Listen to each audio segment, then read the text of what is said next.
Before we begin, a quick and important disclaimer. The following content is provided for educational and entertainment purposes only. This video discusses social structures, historical trends, and organizational frameworks through the lens of legal and domestic mediation strategies. It does not constitute legal, financial, or professional advice. The concepts derived from divorce litigation and mediation are used as pedagogical metaphors to analyze U.S. community structures.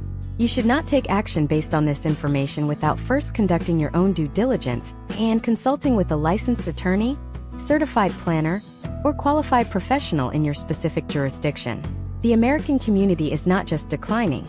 It is currently undergoing a messy, high-stakes, and unmediated divorce. If you look at the skyrocketing rates of social isolation, the vitriol in local town hall meetings, and the literal physical crumbling of our shared infrastructure, you are not looking at a rough patch. You are looking at the total dissolution of the social contract. For decades, we have tried to fix our neighborhoods with the equivalent of marriage counseling. Vague appeals to unity and coming together. It hasn't worked. Today we are changing the playbook. We are going to apply the clinical, often brutal, but highly effective lessons from Divorce University to the way we run our cities, our HOAs, and our local governments.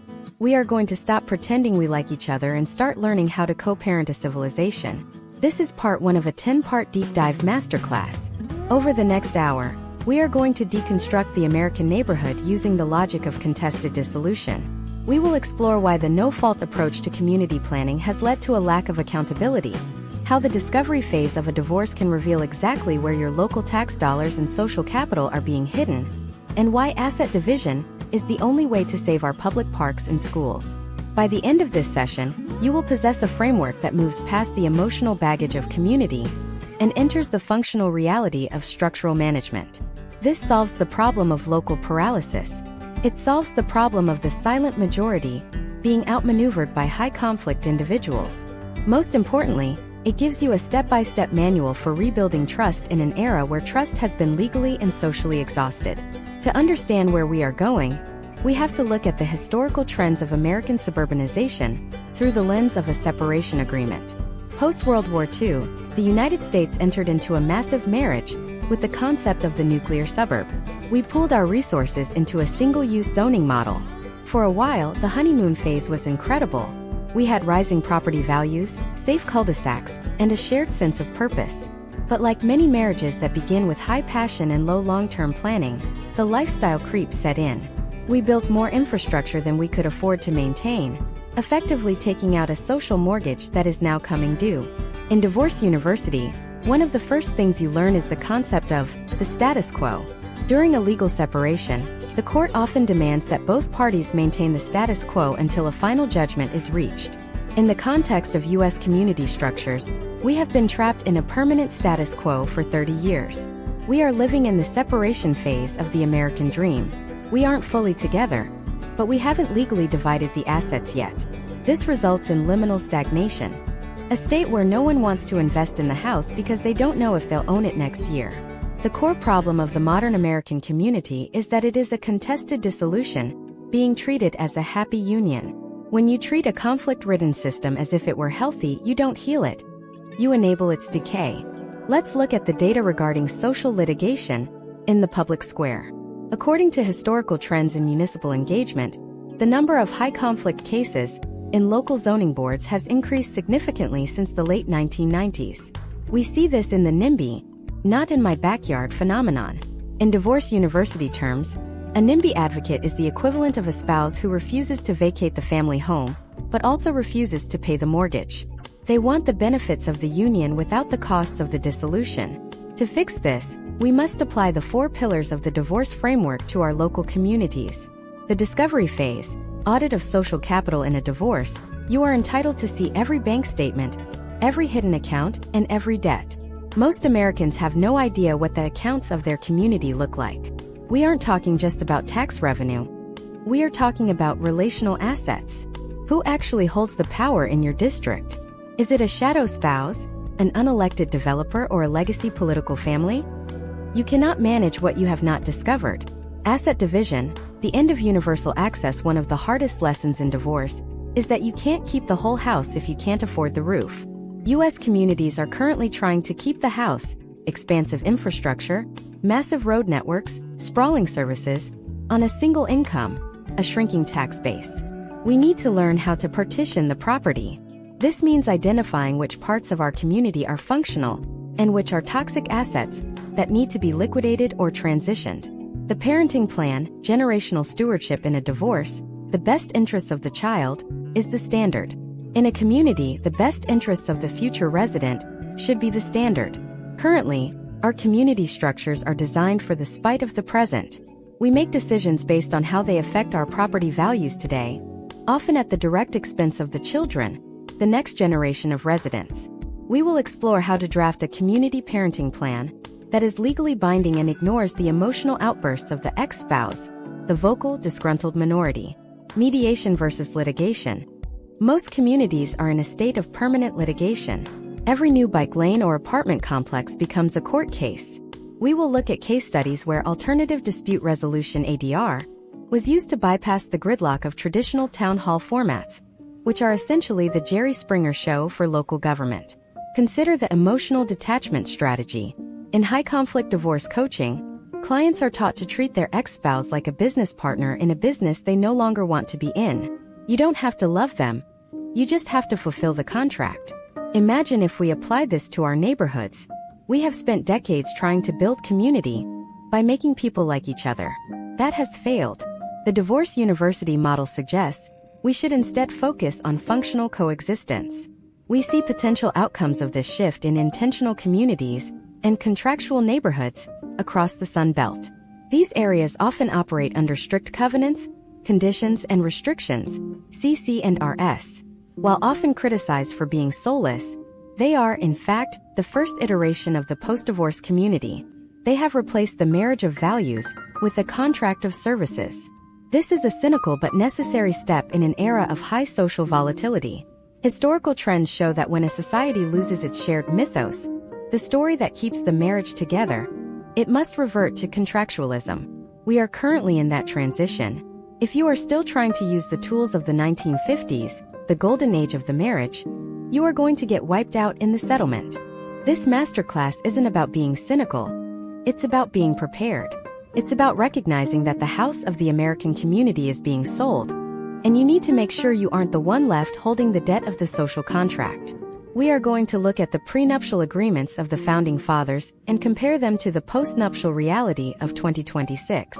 By the end of this deep dive, you will understand the alimony of infrastructure, how your taxes are essentially spousal support for a system that no longer loves you, and how to file for independence at the local level. This is part 1. We are just getting the paperwork started. Prepare yourself for a clinical, data-driven, and transformative look at the place you call home. It's time to stop mourning the marriage and start winning the settlement. To master the settlement of a failing community structure, we have to look at the first and most painful step of any high-stakes dissolution: the financial affidavit. In Divorce University, this is the document where you list every single cent, every debt, and every leaking pipe. In the American community of 2026, most citizens are flying blind. They are like a spouse who has been excluded from the family bank accounts for 40 years, only to find out the credit cards are maxed out and the mortgage is in arrears. Let us look at the case study of a fictional but representative American named David. David lives in a mid-sized suburb in the Midwest. It is 2026, and David's property taxes have just jumped by 15% for the third year in a row. David is frustrated because the roads are still pockmarked with craters, and the local park's playground equipment has been cordoned off with yellow tape for 6 months. In the old model of community engagement, David would go to a city council meeting and complain about the taxes. He would play the role of the nagging spouse. He would be ignored. In the Divorce University model, David does not complain. David initiates discovery. He treats his municipality not as a provider of services, but as an opposing party in a financial split. The first lesson David learns is the concept of the infrastructure gap. This is the difference between the tax revenue a specific street generates and the long-term cost of maintaining the pipes and pavement under that street. Historically, American suburbs have been built on a growth model that resembles a Ponzi scheme or a series of bad marriages where each new wedding is funded by the credit card of the previous one. Imagine if your spouse told you they bought a brand new SUV, but they only accounted for the monthly payment, completely ignoring the insurance, the gas, the tires, and the eventual engine failure. That is exactly how U.S. community structures have managed suburban sprawl. They took the initial developer fees and the new tax revenue from a housing tract and called it profit. They ignored the fact that in 25 years, the entire asphalt surface would need to be replaced at a cost that exceeds the total tax revenue collected from those houses over that entire period. David's first move in this masterclass is the financial audit of his own block. In a divorce, you look for hidden assets. In a community, you look for hidden liabilities. David uses public records to find the original construction date of his road and the projected lifespan of the utility lines. He discovers that his neighborhood is entering its third decade, the danger zone. The marriage is middle-aged, and the health bills are coming due. By looking at the historical trends of municipal bond ratings, David sees that his city is borrowing money just to pay the interest on previous infrastructure projects. This is what we call the alimony of asphalt. Your tax dollars aren't going to a better future. They are going to pay for the mistakes of the past. The next step is applying the gray rock method. In high-conflict divorce, the gray rock method is a technique where you become as uninteresting as a gray rock to a narcissistic or toxic partner. You stop giving them emotional fuel. In the context of a 2026 American community, this means detaching your identity from the local political drama. We often see neighbors embroiled in massive legal and social battles over symbolic issues. What flags are flying at City Hall, or the wording of a non-binding resolution. This is the equivalent of a divorcing couple fighting for 6 months over who gets the $20 toaster while the lawyers eat up the $200,000 equity in the house. The Divorce University approach dictates that we ignore the toaster issues and focus exclusively on the equity assets. If David's city council is arguing about a controversial statue while the water treatment plant is failing, David realizes the spouse is using a distraction tactic. He shifts the conversation back to the marital assets.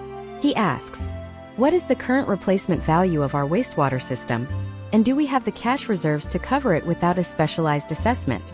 By forcing the community structure to respond to clinical, financial inquiries, he breaks the cycle of emotional manipulation that keeps most neighborhoods paralyzed. Now, let's talk about the concept of the no-fault exit. In many U.S. states, you don't need a reason to get a divorce. You just need to state that the marriage is irretrievably broken. Communities in 2026 are finding that their unions are irretrievably broken because the density of the tax base cannot support the sprawl of the infrastructure. We see this in case studies from the Rust Belt to the Sun Belt. Small towns are literally divorcing their own roads. They are unpaving them and turning them back to gravel because they cannot afford the upkeep. This is a forced asset liquidation. Step by step, you must evaluate your own community's divorce potential. Start by calculating the value per acre of your neighborhood. Take the total property value of your block and divide it by the total acreage. Then compare that to a traditional dense downtown block in a nearby older city. You will often find that the poor downtown block is generating 10 times more tax revenue per acre than the wealthy suburban cul-de-sac. This means the suburban structure is the dependent spouse. It is being subsidized by the higher density areas. In a legal dissolution, the dependent spouse often fears the end of the subsidy. This is why suburban community structures are so resistant to change. They know that if the alimony from the state or the denser parts of the city stops, their lifestyle is unsustainable. For the U.S. public in 2026, the potential outcome of ignoring this data is a default judgment. If you don't manage the dissolution of your community's unsustainable habits, the market or the state will do it for you, usually in the form of a bankruptcy or a total collapse of services. The community parenting plan comes next. When a couple divorces, they have to decide who gets the kids on holidays and who pays for college.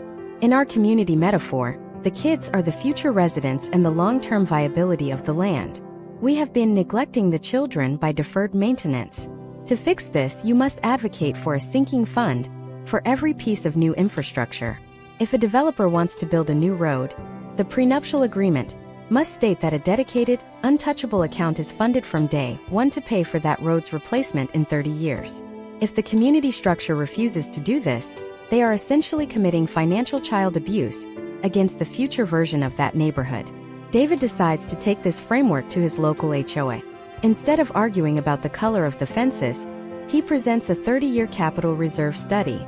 He shows them that they are currently funding their lifestyle by ignoring the looming failure of their private drainage system. He moves the board from an emotional footing to a fiduciary one. He is no longer a neighbor. He is a co-trustee of a failing estate.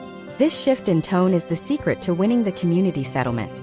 It removes the high conflict element and replaces it with the receiver model of management. But what happens when the spouse refuses to negotiate?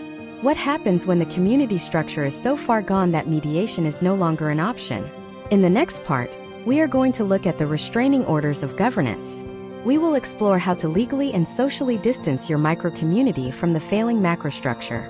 We will dive into the custody battle over local schools, and why the temporary support orders of federal grants are actually a trap that keeps your community in a cycle of dependency. We are moving from discovery to the first day of the trial. If you think the financial audit was a wake-up call, wait until we look at the witness list of the people actually profiting from your neighborhood's decline. The trial phase of a community dissolution begins with identifying the beneficiaries of the decline. In high-conflict divorce proceedings, there is a concept known as waste or dissipation of marital assets.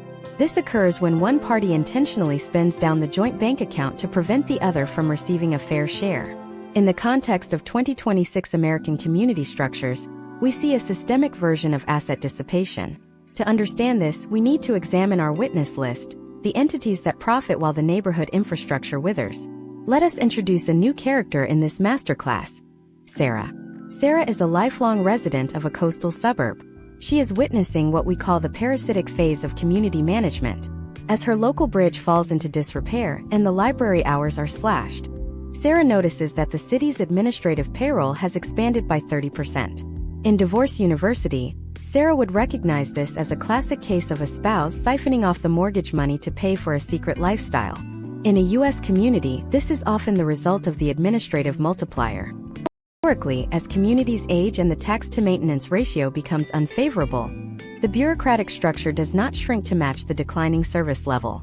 Instead, it often expands to manage the complexity of the failure. This creates a feedback loop where the witness list includes consultants, specialized legal firms, and third-party management agencies that specialize in municipal distress. These entities are the equivalent of the high-priced forensic accountants in a divorce who, while necessary, often consume a significant portion of the remaining estate just to tell you there is no money left. Imagine if you were in the middle of a custody battle, and you found out your attorney was also representing your spouse's secret business partner. That is the conflict of interest inherent in many U.S. community structures. The very engineers and developers who benefit from building new, unsustainable sprawl are often the same ones hired as consultants to tell the city how to fix its existing problems. Their solution is almost always more growth, which is the equivalent of a gambling-addicted spouse suggesting that the only way to pay off the gambling debt is to go back to the casino for one more high-stakes round. Sarah's first step in the trial phase is the subpoena of the influence map. In a divorce, you want to know who is whispering in your partner's ear. In a community, you need to see the donor lists and the contract awards side by side. Sarah uses public record requests to track how many infrastructure contracts were awarded without a competitive bidding process, or were granted to firms that contributed to the last 3 local election cycles. What she finds is a pattern of spousal kickbacks. This isn't necessarily illegal, but it is structurally detrimental. It is a transfer of public equity into private hands under the guise of maintenance. Now we move to the restraining order of governance. When a relationship becomes truly toxic and one party is actively harming the other's ability to survive, the court issues a protective order. In 2026, we are seeing the rise of the micro-secession. This is not about leaving the country. It is about local neighborhoods seeking to legally distance themselves from the failing macrostructure of a bankrupt county or a negligent city. Case studies from Georgia and Florida show communities incorporating as their own tiny cities to ensure their tax dollars stay within a 4-block radius. This is the ultimate "I'm moving out, move in" the community divorce. Step by step, Sarah looks at the feasibility of a special service district. This is a legal mechanism that allows a specific neighborhood to tax itself an extra amount, with the ironclad legal requirement that 100% of that money is spent on that specific neighborhood's assets. It is the community version of a postnuptial agreement, where you designate certain assets as separate property. This prevents the toxic spouse, the failing larger municipality, from seizing your neighborhood's well-maintained park funds to pay for a budget shortfall 10 miles away. The potential outcome of this strategy is a 2-tiered reality. For those who understand the Divorce University model, they can protect their relational assets. For those who don't, they remain in the joint account. watching their value evaporate. We must also address the custody battle over local schools. In the U.S., the school district is often the most valuable asset in the community marriage. It is the reason people stay together, even when the relationship is failing. However, in 2026 we see a trend of school district fragmentation. When the larger district becomes too high conflict or too financially drained, wealthier or more organized subcommunities attempt to sue for custody. They want to break away and form their own independent district. This is a high-stakes legal maneuver. Historically, these cases are decided based on equity and impact. The larger district will argue that the child, the educational system, will suffer if the parent, the subcommunity, leaves. The subcommunity argues that the parent is being neglected by an abusive system. Imagine if a court awarded you custody but gave your ex-spouse the right to decide what your children ate, what they wore, and what time they went to bed. That is the trap of federal and state grants. Many communities think they are getting child support when they accept a massive federal grant for a new highway or a housing project. In reality, these grants are temporary support orders with massive strings attached. They dictate how you must zone your land, how you must manage your police force, and how you must structure your local economy. They create a state of permanent dependency. Sarah learns to read the fine print of these support orders. She discovers that $1 million grant for a new bike path actually requires the city to commit to $10 million in long-term maintenance costs that the grant does not cover. It is a gift that actually functions as a liability transfer. In Divorce University, this is known as an onerous gift, like being left a mansion in a will that you can't afford the property taxes on. Sarah's strategy is to advocate for a grant rejection policy.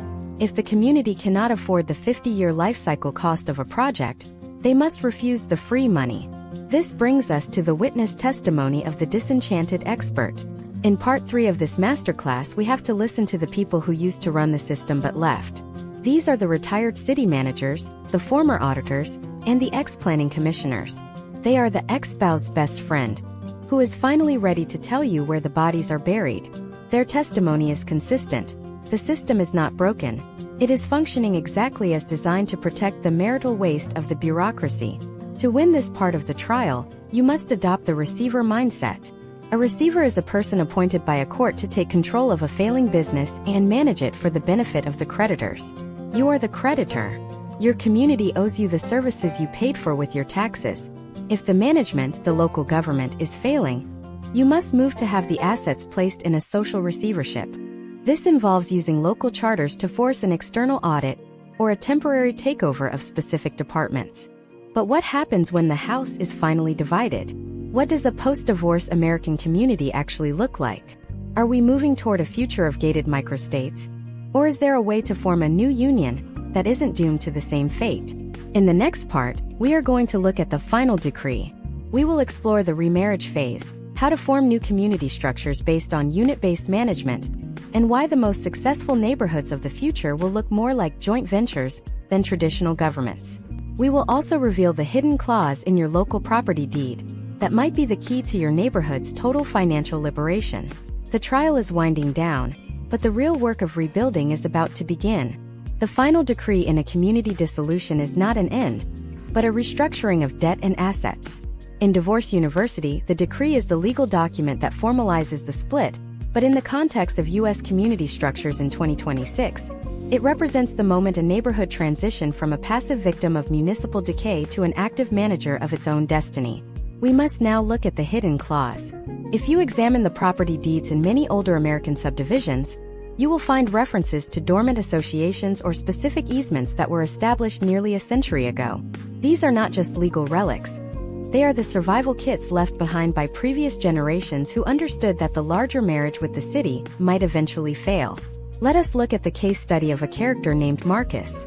Marcus lives in a classic 1970s development that is currently being suffocated by the rising costs of its parent city's pension obligations. The city is essentially asking for alimony from Marcus's neighborhood to pay for its past management failures, while providing almost no services in return. Marcus goes to the county recorder's office and pulls the original plat map and the founding articles of his subdivision. He finds a clause that allows for the creation of a homeowner's benefit district. This is fundamentally different from a standard HOA. A benefit district can, in some jurisdictions, claim a portion of the property tax already being paid, and redirect it to local infrastructure maintenance before it ever hits the city's general fund. Imagine if, during your divorce, you discovered a prenuptial agreement hidden in your attic that protected your 401k from being split. That is what finding these deed-restricted powers feels like for a community. It is a mechanism for financial liberation. Marcus realizes that his neighborhood has been paying for a Cadillac service level, but receiving a broken tricycle. By activating this hidden clause, his neighborhood can legally fence off their tax revenue. This is a clinical, cold-blooded maneuver. It is the community equivalent of filing for a legal separation to protect your credit score from a spouse's reckless spending. The potential outcomes of this shift are massive. Historical trends in municipal law suggest that as more neighborhoods realize they are the cash cows for failing urban cores, the move toward unit-based management will accelerate. We are moving toward a joint venture model. In a joint venture, two parties come together for a specific project with a clear exit strategy. The new community structure of 2026 is no longer a forever marriage. It is a series of rolling 5-year service contracts. If the trash isn't picked up or the police response time drops below a certain threshold, the contract is breached, and the community has the right to take their business elsewhere. Step by step, we must analyze the cost of the service contract. In a divorce, you have to determine the cost of maintaining 2 households instead of 1. In Marcus's case, he calculates that if his neighborhood hired a private firm to maintain their roads and parks, it would cost $1,200 per household per year. Currently, the city is taking $4,500 per household in property taxes for those same services. This $3,300 difference is the alimony. It is the price Marcus is paying to support a system he no longer benefits from. By moving to a private service model, Marcus isn't just saving money. He is ensuring the survival of the physical assets, the roads and pipes, that represent the bulk of his net worth. Let's look at a scenario that illustrates the remarriage phase. Once a community has successfully separated its finances from a failing macrostructure, it doesn't stay isolated forever. It looks for a new union. But this time, it is a marriage of convenience, not of passion. Imagine 3 neighboring developments that have all exercised their hidden clauses. They are now independent financial units. They decide to form a COG, or a council of governments. This is the community version of a blended family. They share the cost of a private security firm and a high-end landscaping company, but they maintain separate bank accounts for their internal infrastructure. This model is highly resilient. If one development in the COG fails or goes into debt, it doesn't drag the others down with it. There is no joint and several liability. In Divorce University, this is taught as the importance of keeping your assets titled separately even after you remarry. In the US, this is the future of the resilient suburb. It is a network of small, agile units that cooperate but do not consolidate. We must also address the alimony of infrastructure in the context of the 2026 climate. Many US cities are facing massive costs related to aging water systems and changing environmental regulations. These are the unforeseen debts that often pop up during a divorce settlement. If Marcus's city is hit with a $500 million mandate to upgrade its sewers, that debt is spread across every property owner. By using the final decree model, Marcus's neighborhood can argue that because they have already invested in their own localized, green infrastructure solutions, they should be exempt from the citywide assessment. This is the innocent spouse defense.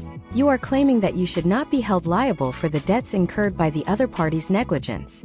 Now, let's talk about the specific data regarding municipal secessions. Over the last 5 years, we have seen an increase in city-light incorporations. These are jurisdictions that provide only the bare essentials, police, fire, and roads, while outsourcing everything else to the private sector. They have no departments for parks, no departments for social services, and no massive city hall buildings. They are the lean and mean ex-spouses of the municipal world. They have learned that the more complex the marriage, the more expensive the divorce. By keeping the structure simple, they make future separations easier if things go south again. Case studies from the outskirts of major metropolitan areas show that these city-light structures have property values that stay 20% higher than the neighboring traditional cities during economic downturns. This is because they have no legacy costs. They are not paying for the pensions of the ghosts of the 1980s. They are paying for the services they consume today. This is the clinical reality of 2026. If you want to protect your family's largest investment, your home, you have to stop thinking like a citizen of a city and start thinking like a shareholder in a development. As we conclude this part of the masterclass, you need to understand that the final decree is a permanent change in your social status. You are no longer part of a collective we. You are a member of a strategic us. This shift is the only way to avoid being buried under the marital debt of the failing American municipality. You must become a forensic auditor of your own life. But there is a final, darker side to the settlement that we haven't discussed. In every divorce, there is the risk of the scorched earth policy, where one party decides that if they can't have the assets, nobody can. In the next part, we are going to look at the retaliation phase. We will explore how failing cities are using tax foreclosure raids and eminent domain petitions to claw back the assets of neighborhoods that try to leave. We will dive into the legal preemption laws that states are passing to stop neighborhoods like Marcus's from exercising their hidden clauses. The fight for independence is about to get dirty, and you need to know how to file a protective order for your entire street before the city's lawyers arrive.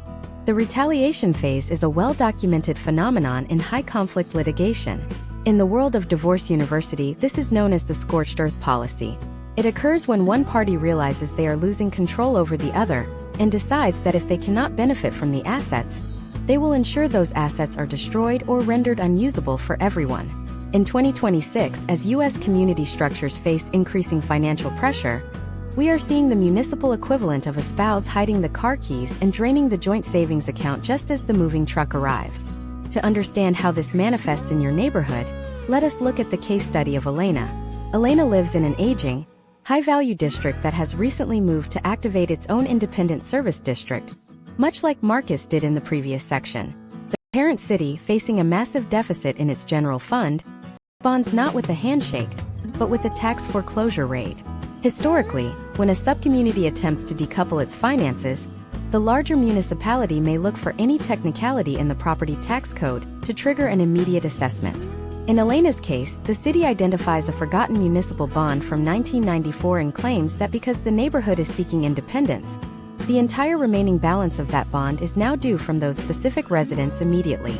Imagine if your ex-spouse found a credit card you both signed for 30 years ago and managed to legally shift the entire $50,000 balance onto your personal ledger the day you filed for divorce. That is the tax foreclosure raid. It is a weaponized use of debt to prevent a clean break.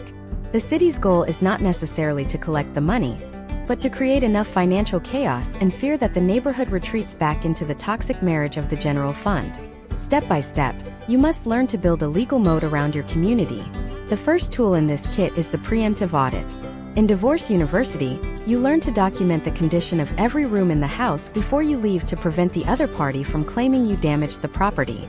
For a community, this means hiring a third-party engineering firm to perform a condition assessment of every foot of pipe and every square inch of asphalt before you file for independent management. Why?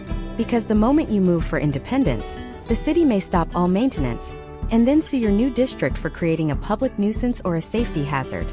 They will try to blame you for the decay they caused over the last 20 years. The second tool is the protective order of zoning. In 2026, we are seeing a trend where failing cities use eminent domain petitions as a form of retaliation. If a neighborhood becomes too independent, the city may suddenly discover that your local community park is the perfect spot for a new, high-density industrial staging area or a regional trash transfer station. This is the municipal version of a spouse threatening to sell the family dog or paint the house neon green to spite the neighbor. By establishing a conservation easement or a private land trust before the divorce becomes public, your neighborhood can legally take those assets off the table. You are essentially putting the family jewels in a safe deposit box that the city's lawyers cannot reach. Let us look at a case study regarding the witness testimony of state preemption. In several U.S. states, the legislature has begun passing laws that specifically prohibit neighborhoods from forming their own independent service districts. This is the equivalent of a state law that makes it illegal to get a divorce without your spouse's written permission. These laws are often lobbied for by large municipal leagues who fear the loss of their tax base. For the U.S. public in 2026, the potential outcome of these laws is a state of social serfdom, where your neighborhood is legally mandated to subsidize a failing system with no path to exit. To fight this, communities are turning to the interlocal agreement as a defensive shield. This is a strategy where 3 or 4 neighborhoods in different cities form a mutual defense pact. If the city comes after Elena's neighborhood with a retaliatory tax, the other neighborhoods in the pact agree to share the legal costs of the fight. This is class action divorce. It levels the playing field against a city that has an unlimited budget for legal harassment. Imagine if every person your ex-spouse tried to bully joined forces to hire one super lawyer to represent all of you at once. That is how you break the back of municipal retaliation. We see historical trends in this area from the incorporation battles in suburban areas of the Pacific Northwest and the Southeast. When the city realizes that the neighborhood has a war chest and a unified legal strategy, they often move from retaliation to a settlement mindset. They realize that a long drawn-out trial will cost them more than just letting the neighborhood go. However, there is another layer to the scorched earth policy: the data wipe. In a divorce, a spiteful partner might delete all the family photos or destroy financial records. In a community structure, this happens through the loss of institutional knowledge. The city may suddenly lose the maintenance records for your neighborhood's water mains or claim that the digital maps of your underground utilities are proprietary and cannot be shared with your new independent board. This forces your new district to spend hundreds of thousands of dollars just to map what they already own. Step by step, Elena's neighborhood counters this by practicing data sovereignty. They don't wait for the divorce. They start their own independent archive of every permit, every repair, and every utility bill for their specific blocks. They use high-resolution drone mapping and ground-penetrating radar, while they are still on good terms with the city. By the time the retaliation phase starts, Elena's neighborhood has a better digital twin of their infrastructure than the city does. This is the community version of making copies of all the bank statements and tax returns before you tell your spouse you're leaving. The final tactic in the retaliation phase is the social shaming campaign. The city and its allies may label the departing neighborhood as elitist, exclusionary, or anti-community. In Divorce University, this is known as parental alienation or smear campaigning. They will try to turn the rest of the city against you to justify their aggressive legal tactics. The countermove here is the transparency offensive. You must frame the divorce not as a rejection of the city, but as an act of fiduciary responsibility. You aren't leaving because you hate your neighbors. You are leaving because the current management structure is committing financial malpractice. As we move toward the middle of this masterclass, the stakes are reaching a fever pitch. We have covered the discovery, the trial, the decree, and the retaliation. But even if you win the legal battle and survive the retaliation, you are left with a massive question. Who is going to run the new house? In the next part, we are going to dive into the new management phase. We will explore the rise of the algorithmic HOA, where software replaces city managers, and the concept of equity-based residency. We will also look at the maintenance prenup for new residents, ensuring that the next generation doesn't end up in the same failed marriage that you just spent years escaping. The fight for the assets is over. Now the fight for a functional future begins. Are you ready to stop being a litigant and start being a founder? The transition from litigant to founder is the most critical pivot in the Divorce University framework. In a domestic split, once the assets are divided and the paperwork is filed, you are left with a blank slate. You have to decide if you are going to replicate the toxic patterns of your past relationship, or if you are going to build a new life based on rigorous self-governance and accountability. For a U.S. community in 2026, this is the new management phase. The old model of community management relied on the assumption of infinite growth and a benevolent, distant bureaucracy. The new model, which we are seeing emerge in high-performance enclaves across the country, is built on the concept of algorithmic governance and equity-based residency. Let us look at the case study of a character named Julian. Julian is a founder in a newly independent micro-district in the American Southwest. Having successfully navigated the retaliation phase with his neighbors, they are now responsible for their own water, roads, and security. Julian realizes that the biggest threat to their new independence is not the city they just left, but the human element within their own gates. In Divorce University, this is known as the rebound effect. People often rush out of one bad relationship only to fall into another one that looks exactly the same because they haven't changed the underlying rules of engagement. Julian's first step is to implement the algorithmic HOA. Historically, HOAs have been managed by emotional whims. The retired neighbor who has a vendetta against a certain type of grass, or the board member who wants to use the collective funds for a vanity project. This is the equivalent of a post-divorce rebound based on passion rather than logic. Julian's community replaces the human board with a smart contract architecture. They use a decentralized autonomous organization model where every major maintenance decision is triggered by data, not debate.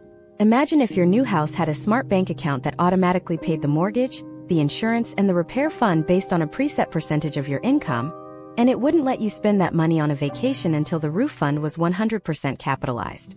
That is algorithmic governance. In Julian's neighborhood, sensors in the asphalt track wear and tear.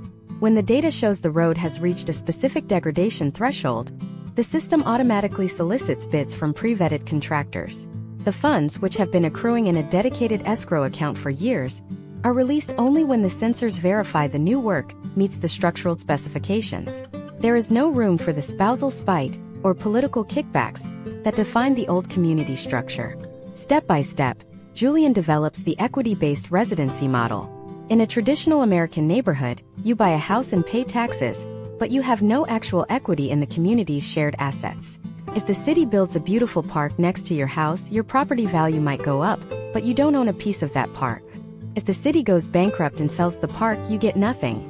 In Julian's new management model, every resident is a literal shareholder in the community's infrastructure. When you buy a home in Julian's district, you aren't just buying a house. You are buying a unit of participation. This unit entitles you to a share of the community's dividend of efficiency. If the AI-driven trash collection saves the district $50,000 a year, that money isn't swallowed by a general fund. It is either redistributed to the residents as a tax credit or reinvested into a community endowment. This is the community version of a well-structured trust fund.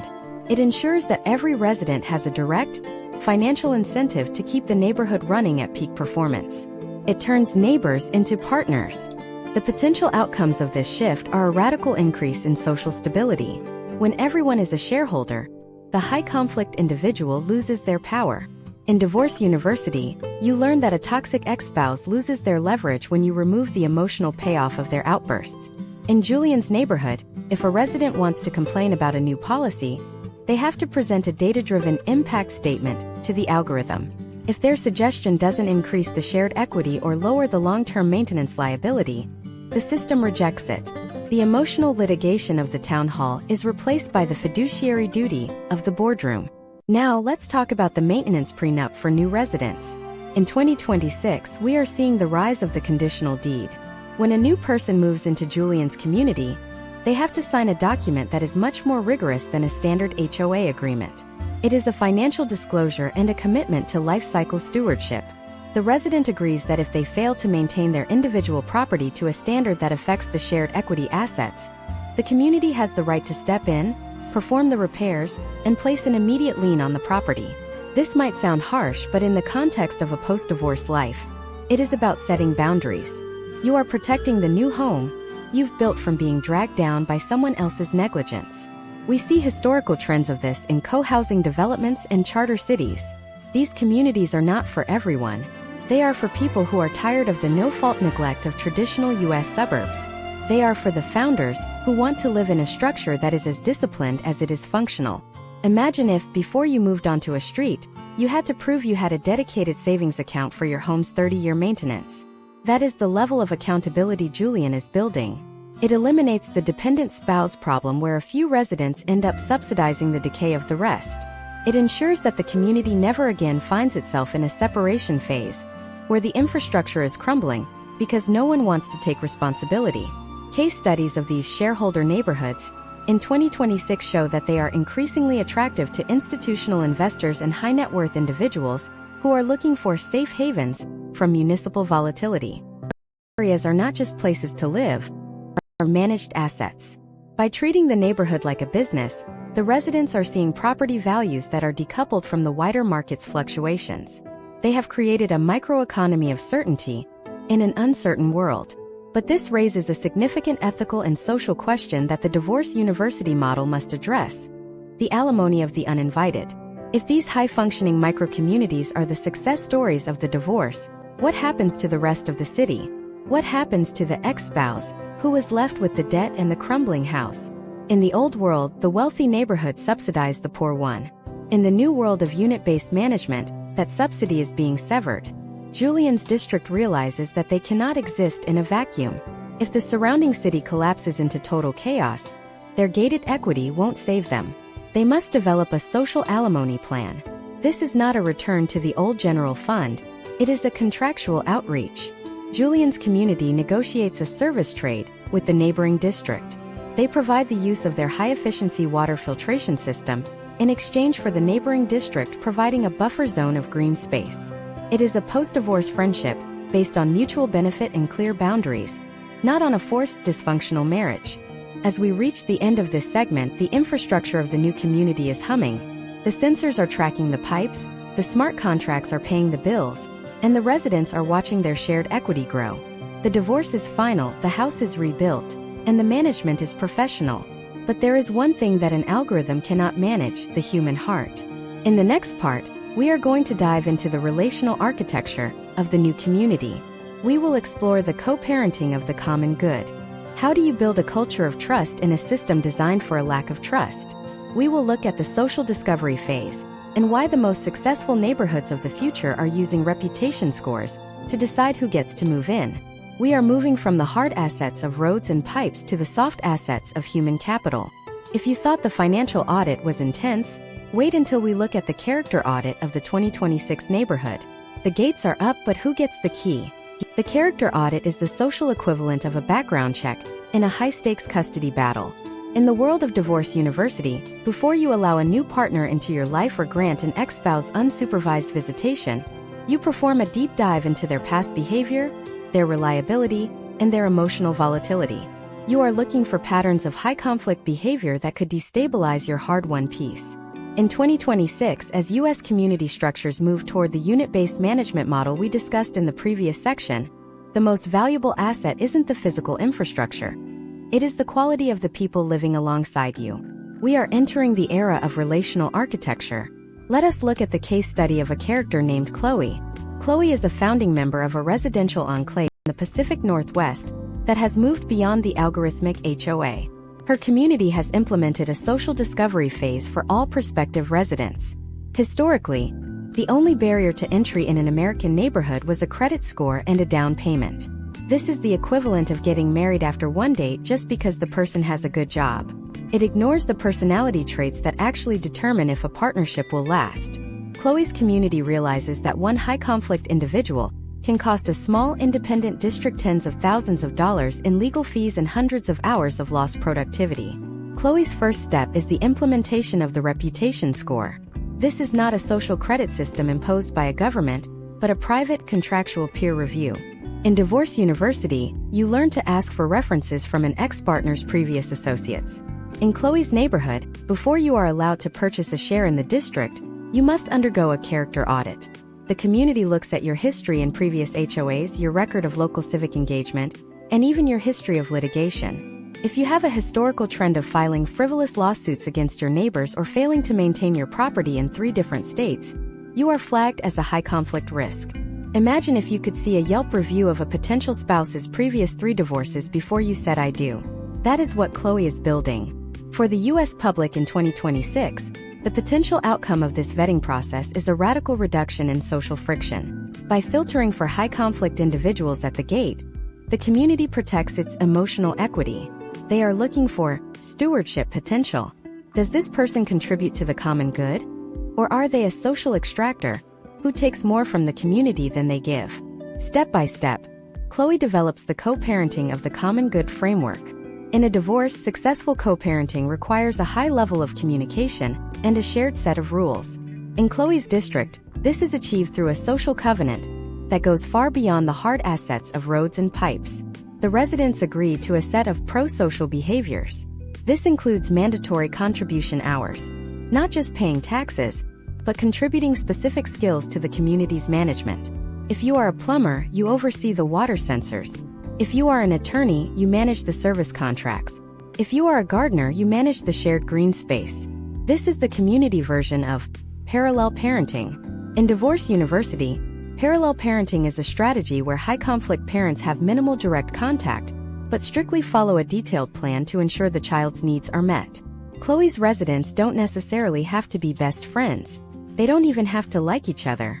But they must follow the community parenting plan with clinical precision. The child they are co-parenting is the neighborhood's long-term sustainability. If a resident fails to perform their contribution hours, they don't get a mean letter from a neighbor. They get a service assessment billed to their equity account.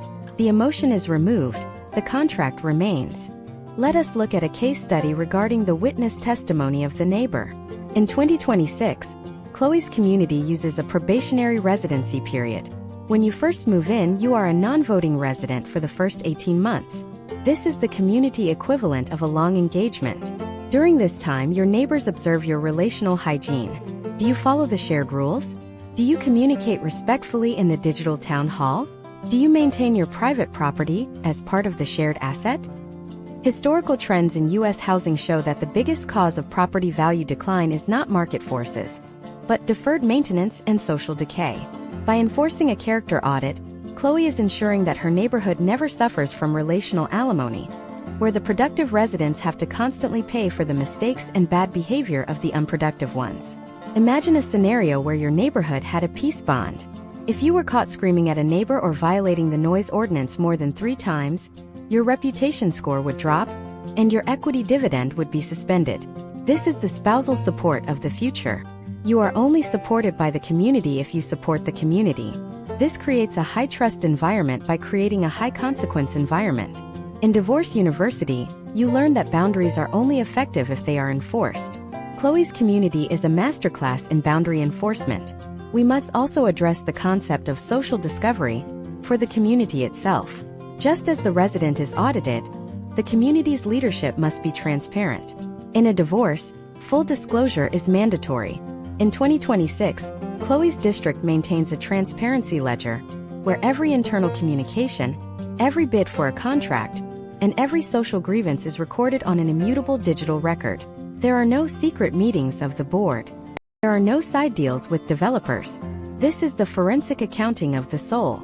It prevents the shadow spouse, the hidden power players, from taking control of the neighborhood's narrative. The potential outcomes of this relational architecture are fascinating. While traditional neighborhoods are struggling with social isolation and loneliness epidemics, Chloe's community is seeing a resurgence of functional connection. People aren't necessarily closer emotionally, but they are more operative together. They have a shared purpose, the protection of their investment and the quality of their daily life. They have moved past the romance of the American dream and into the reality of the American partnership. However, there is a risk to this model, the echo chamber settlement. In Divorce University, we see that people often surround themselves only with those who agree with their version of the story. If Chloe's community only audits for people who think exactly like them, they risk becoming a stagnant asset. They lose the diversity of thought that is required to solve complex problems. To counter this, Chloe's character audit includes a skill gap analysis. They specifically look for residents who bring different professional backgrounds and life experiences to the table, as long as they meet the prosocial behavior standards. As we conclude Part 7, the neighborhood is no longer just a collection of houses. It is a high-trust social machine. The gates are up, the key is hard to get, and the residents are the most vetted population in the country. They have survived the divorce from the failing city, they have rebuilt their infrastructure, and they have curated their population. They are the new founders. But there is one final threat that no character audit can prevent. It is the threat from above. As these independent enclaves become more successful, they are attracting the attention of the macro regulators. The state and federal governments are starting to look at these equity districts as a threat to their own power. In the next part, we are going to look at the jurisdictional custody battle. We will explore how state preemption is being used to try and re-annex these independent neighborhoods, and how the taxation without representation argument is being flipped on its head. We will look at the legal prenup of the future, the sovereignty clause. The city wants you back, but not because they love you. They want your earnings. Are you ready to defend your relational independence in the highest courts of the land? The jurisdictional custody battle is the inevitable consequence of a successful separation. In the high-stakes world of Divorce University, this is known as the post-judgment modification phase. This occurs when one party, having initially agreed to the split or having been outmaneuvered in the settlement, sees the other party thriving and decides they want a larger share of the success. They return to court claiming a change in circumstances, attempting to claw back assets or increase support payments. In the American landscape of 2026, as independent enclaves like those founded by Julian and Chloe begin to show superior fiscal health, the parent municipalities and state governments are initiating the Great Reannexation. Let us look at the case study of a character named Robert. Robert is a legal strategist for a cluster of independent districts in the American Southwest. These districts have spent the last 3 years operating under the Sovereignty Clause, a specific legal provision they embedded in their founding charters that limits the ability of the parent city to levy taxes without a direct, audited service-level agreement. However, the parent city is currently facing a massive shortfall in its pension fund for retired municipal workers. The city sees Robert's thriving neighborhood not as a partner, but as a revenue source that escaped the net. The city files a petition for forced annexation, arguing that for the greater good of the region, these high-performing units must be reintegrated into the central tax pool.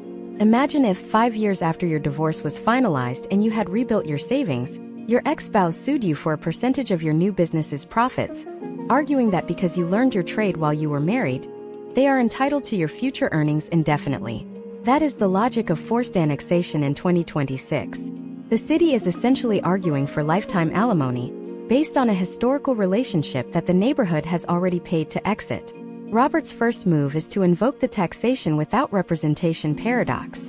Historically, annexation was sold as a way to provide services to outlying areas. In 2026, the script has flipped. The outlying independent districts already have better services than the city. Therefore, Robert argues that annexation is not about service delivery. It is a seizure of equity. He prepares a comparative service audit. This document proves, with granular data, that the independent district provides police response times under 4 minutes, while the city's average is 12. It proves the district's water is 30% cheaper and 20% cleaner. By presenting this to the State Oversight Board, Robert frames the city's attempt not as a merger, but as a hostile takeover of a functional business by a bankrupt competitor. Step by step, you must learn the mechanics of the jurisdictional shield. The first layer is the interstate compact. In some cases, neighborhoods located near state lines are exploring the potential outcomes of shifting their jurisdictional allegiance entirely. While rare, historical trends and boundary adjustments show that land can be ceded from one municipality to another if both states agree. This is the community version of a child choosing which parent to live with based on who provides the more stable environment. If the city of origin is toxic, the neighborhood looks for a foster parent, a neighboring county or a more fiscally responsible state that is willing to take them in under a low-regulation charter. The second layer of the shield is the debt immunization clause. In Divorce University, you learn to indemnify yourself against any debts your spouse might incur after the date of separation. Robert applies this to the community structure. He works with the district's bond council to issue revenue bonds that are legally structured to be non-assumable by the city. If the city annexes the neighborhood, they don't get the assets for free. They are legally forced to pay off the neighborhood's internal debt at a premium. This makes the neighborhood a poison pill. The city wants the tax revenue, but they don't want the massive immediate payout required to settle the neighborhood's private infrastructure bonds. Let us look at a scenario involving the federal preemption. In 2026, we are seeing the rise of the charter district as a recognized legal entity under federal infrastructure grants. Imagine if a court ruled that once a community reaches a certain level of self-sufficiency, it gains a status similar to a tribal nation or a special economic zone. This would create a federal protective order around the neighborhood's assets. Robert's strategy is to bypass the city and the state entirely, seeking direct recognition from federal agencies as a primary provider of essential services. This leads to the witness testimony of the actuary. In the trial for jurisdictional custody, the most important witness is the person who understands the math of the decline. The actuary testifies that the parent city's financial path is mathematically impossible to sustain. They show that even if the city annexes every wealthy neighborhood in the region, it will only delay the city's bankruptcy by 18 months. This testimony is crucial because it destroys the city's greater good argument. It proves that annexing the neighborhood won't save the city. It will only destroy the neighborhood. In Divorce University, this is known as the drowning spouse defense. You cannot be forced to jump into the water to save someone who is intentionally holding onto a lead weight. You will both just drown. The potential outcomes of these legal battles are creating a new map of the United States, a patchwork of high-performance zones surrounded by managed decline zones.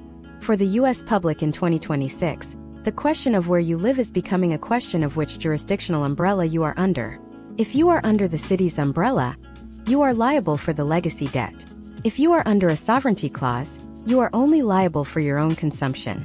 Step by step, Robert's team builds a Citizens Defense Fund. This is a recurring assessment that every resident pays into, specifically earmarked for the legal defense of the district's independence. It is the community's retainer fee for the best constitutional lawyers in the country. They realize that in a divorce that never truly ends, you don't just need a lawyer for the trial. You need a lawyer on call for the rest of your life. This fund allows the neighborhood to file injunctions of interference every time the city tries to slow down a local project or redirect a local resource. Imagine if your neighborhood had the power to sue the city for malpractice. In 2026, this is becoming a reality. Roberts districts are filing suits against the parent city for failing to maintain the regional connectors, the main roads that lead to the independent neighborhoods. They argue that because the neighborhood still pays a portion of regional gas taxes, the city has a fiduciary duty to maintain the access points. If the city fails, the neighborhood seeks a court order to withhold that portion of the tax and perform the repairs themselves. This is the offset of support.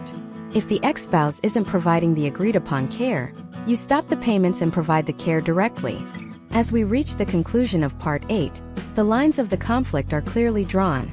The independent neighborhoods have built their walls, audited their people, and armed their lawyers. The city is desperate, using every legal lever to pull them back into the fold. It is a stalemate of high-level litigation. But as any divorce university graduate knows, when the legal battles reach a certain level of intensity, the parties eventually realize that they can't go back to the way things were. But they also can't stay in a state of permanent war. In the next part, we are going to look at the Treaty of Coexistence. We will explore how these warring factions finally sit down to draft the grand settlement. We will dive into the concept of the Regional Utility Board, a neutral ground where the city and the independent districts share the life support systems of the land without sharing the bank accounts. We will look at the final separation of powers and why the most stable regions in the U.S. in 2026 are those that have accepted the divorce and moved into a business-to-business relationship. The battle for custody is ending. The era of the regional treaty is about to begin. Are you ready to sign the peace? The Treaty of Coexistence is the final realization that neither side can achieve total victory through litigation alone. In the advanced curriculum of Divorce University, there is a concept called the structured settlement. This occurs when both parties acknowledge that the cost of continued legal warfare is greater than the value of the assets being fought over. They stop trying to destroy each other and start trying to design a functional, albeit distant, future. In the context of American community structures in 2026, this translates to the creation of the Regional Utility Board, or the Special Purpose Vehicle. Let us look at the case study of a character named Thomas. Thomas is a city administrator who has spent years fighting the secessionist neighborhoods founded by people like Robert, Chloe, and Julian. By 2026, Thomas's city is exhausted. The legal fees are eating up what little remains of the general fund, and the independent neighborhoods are suffering from the lack of regional coordination. Their roads might be perfect inside their gates, but the highways leading to them are failing. In Divorce University terms, the children are suffering because the parents won't stop arguing. Thomas initiates the grand settlement by proposing a move from a parent-child relationship to a vendor-client relationship. This is the business-to-business model of civic engagement. Historically, cities assumed they had a permanent right to rule and tax. In the treaty phase, the city accepts that it is now a service provider competing in a market. The independent neighborhoods are the clients. They no longer share a bank account, but they agree to share the infrastructure that neither can manage alone, like regional water treatment plants, power grids, and transit corridors. Imagine if, after years of fighting over the family business, you and your ex-spouse agreed to stop being partners, but instead became independent contractors for the same corporation. You no longer share the profits and you don't have a say in how the other runs their office, but you cooperate on the projects that keep both of you solvent. That is the Regional Utility Board. In Thomas's region, this board is governed not by politicians, but by a board of directors appointed proportionally by the contributing districts. Every district pays a fee based strictly on their consumption of regional services. This is the end of the alimony of infrastructure. The subsidy is dead. The fee-for-service model is born. Step by step, Thomas develops the tiered access agreement. In a divorce settlement, you might have a schedule for who gets the vacation home and when. In a community treaty, this involves determining who can use the regional assets. If a neighborhood has seceded and stopped paying into the city's general fund, they lose access to the city's subsidized libraries, pools, and specialized emergency services, unless they pay a non-resident user fee. This fee is calculated by forensic accountants to ensure that the city's remaining residents are not subsidizing the independents. The potential outcome of this strategy is the stabilization of both the city and the suburb. The city can finally right-size its budget because it no longer has the liability of maintaining miles of pipes for a neighborhood that wants to be independent. The independent neighborhood gains the certainty of knowing exactly what their regional costs will be for the next decade. They have moved from the chaos of a contested divorce to the predictability of a long-term commercial lease. Let us look at the case study of the neutral zone. In 2026, some regions are creating joint development districts. These are areas of the city that are managed by a neutral third party, where both the city and the independent enclaves can invest capital for mutual benefit, such as a high-tech industrial park or a regional hospital. This is the community version of a joint college fund for the children. Both parents contribute, neither parent can withdraw the money for personal use, and the asset is managed by a fiduciary. Historical trends in the Pacific Northwest and parts of New England show that these neutral zones often become the most productive areas of the regional economy. Because they are protected from the political volatility of either the city or the suburbs, they attract massive private investment. They are the success stories of the divorce, the proof that two parties who cannot live together can still build something valuable for the future. Now, we must address the social reconciliation phase. In Divorce University, you learn that even after the money is split and the treaty is signed, you still have to deal with the social fallout. In 2026, U.S. communities are using the post-divorce dialogue. These are facilitated forums where residents from the city and the independent districts meet to discuss regional issues without the baggage of past grievances. It is not about becoming one happy family again. It is about maintaining a professional working relationship. Imagine if your neighborhood had a non-disparagement clause. In some 2026 settlements, cities and seceded districts are signing agreements where they agree to stop using inflammatory language in their public communications. No more calling the city corrupt, and no more calling the suburbs elitist. They realize that the brand of the region is a shared asset. If the city looks like a disaster and the suburbs look like fortresses, no one will move to either. By agreeing to a professional truce, they protect the property values of the entire region. Step by step, Thomas implements the Mutual Aid Compact. This is a crucial part of the treaty. In a divorce, if one parent has an emergency, the other parent often steps in to help, regardless of the legal custody schedule. In a community, if the independent district's private security is overwhelmed by a natural disaster, the city's police force is contracted to provide backup at a pre-negotiated rate. This is the safety net of the settlement. It ensures that while the finances are separate, the human life support systems remain interconnected during a crisis. The potential outcomes of the Treaty of Coexistence are a shift from identity politics to utility politics. People stop voting based on which side they are on and start voting based on which service level agreement provides the best value. This creates a competitive market for governance. If the city provides better services for a lower price, neighborhoods might actually seek to remarry the city.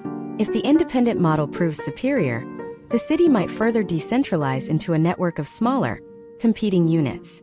For the U.S. public in 2026, this is the light at the end of the tunnel.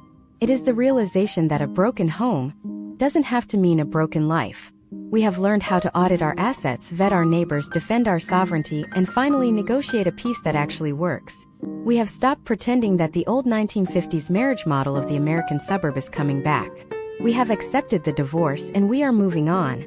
But there is one final lesson from Divorce University that we haven't covered. It is the most important one. It is the lesson of the legacy. After the fight is over and the peace is signed, what kind of world are you leaving for the next generation? Are you leaving them a patchwork of warring city-states, or have you built a new, more resilient way of being American?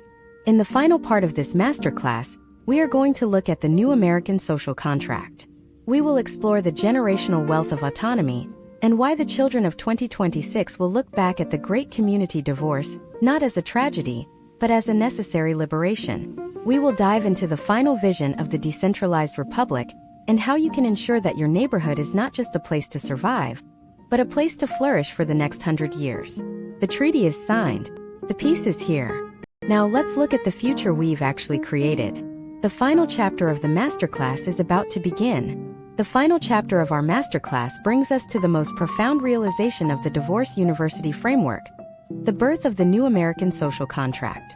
When a high-conflict marriage finally dissolves and the smoke clears from the courtroom, the individual who emerges is often unrecognizable compared to the person who entered the process. They are more resilient, more fiscally disciplined, and more protective of their boundaries. In 2026, the American community is undergoing this exact metamorphosis. We are moving from a state of forced, dysfunctional dependency to a state of voluntary, contractual autonomy. This is the legacy phase. It is here that we stop looking at the divorce as a failure and start viewing it as the necessary prerequisite for a superior form of civilization. Let us look at the final case study of this series, featuring a character named Maya. Maya is a third-generation resident of a region that has fully transitioned into the decentralized republic model. She lives in one of the independent districts we have discussed, but it is now 30 years into the future. The infrastructure is not just maintained, it is self-healing. The social trust is not just present, it is codified. Maya's generation does not look back at the 20th century model of massive, centralized municipal government with nostalgia. They look at it with the same bewilderment that we might look at a Victorian marriage contract where one party had no legal rights. To Maya, the idea of paying a distant city government for services that are never delivered is a historical absurdity. Maya's reality is built on the generational wealth of autonomy. In Divorce University, one of the primary goals of a settlement is to ensure that the children have a stable financial foundation that cannot be raided by an irresponsible parent. In Maya's community, this foundation is the permanent endowment. Because her neighborhood separated from the city's debt-ridden general fund decades ago, they were able to stop the leak of tax dollars into interest payments for legacy pensions. Instead, they channeled those savings into a sovereign wealth fund for the neighborhood. By 2026, the dividends from this fund cover 40% of the district's operating costs.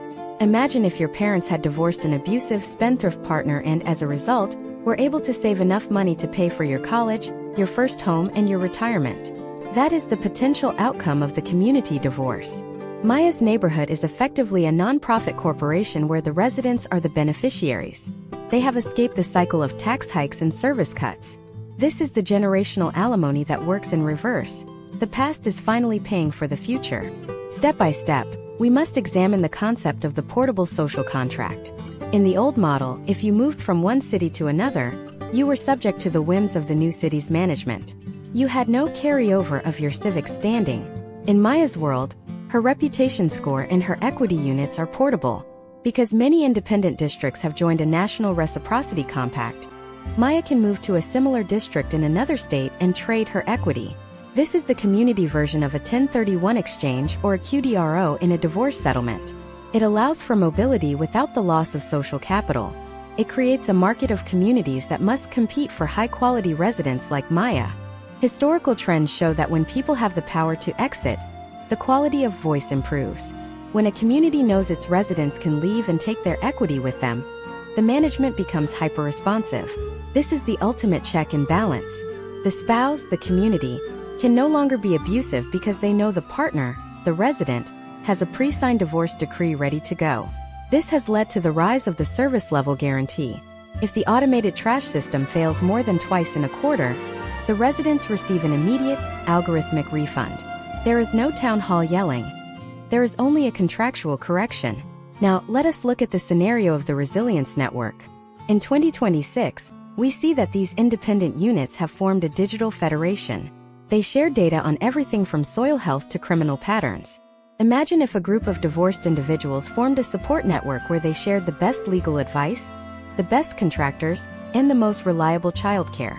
That is what these districts have done on a macro scale. They have bypassed the state and federal bureaucracy to create a peer-to-peer government. When a hurricane hits one district, the other districts in the network automatically deploy pre-contracted emergency units. It is a mutual aid system based on a service trade, rather than a political favor. The potential outcomes for the United States as a whole are a radical decentralization. We are seeing the end of the one-size-fits-all American experience. For the public in 2026, the country is becoming a laboratory of governance. Some districts might choose a highly restrictive, high-service model, while others choose a low-fee, minimal-service model. This is the no-fault diversity of the future. Just as we have accepted that there are many different ways to structure a successful family post-divorce, we are accepting that there are many different ways to structure a successful community. Maya's life is defined by the character audit we discussed in Part 7, but it has evolved into a culture of stewardship. Because every resident knows that their home value and their equity dividend are tied to the behavior of their neighbors, there is a natural, non-coercive social pressure to be a good citizen. It is not about Big Brother watching you. It is about big investment protecting you. This has solved the problem of social isolation. People are connected because they are literally invested in each other's success. As we conclude this 10-part masterclass, you have to ask yourself the most difficult question. Are you a litigant or a founder? Most people will spend their lives as litigants, complaining about the marriage of their community, arguing with the spouse of their local government, and watching their marital assets decay. But a few will take the lessons of Divorce University and apply them. They will conduct the discovery, they will survive the trial, they will win the settlement, and they will build the new house. The American community structure is not dying. It is being subdivided and rebuilt. The legacy of this era will not be the collapse of the city, but the rise of the unit.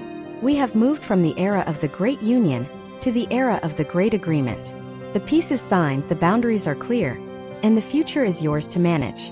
You now have the full playbook, from the first legal disclaimer to the final generational endowment. The door to the old world is closing.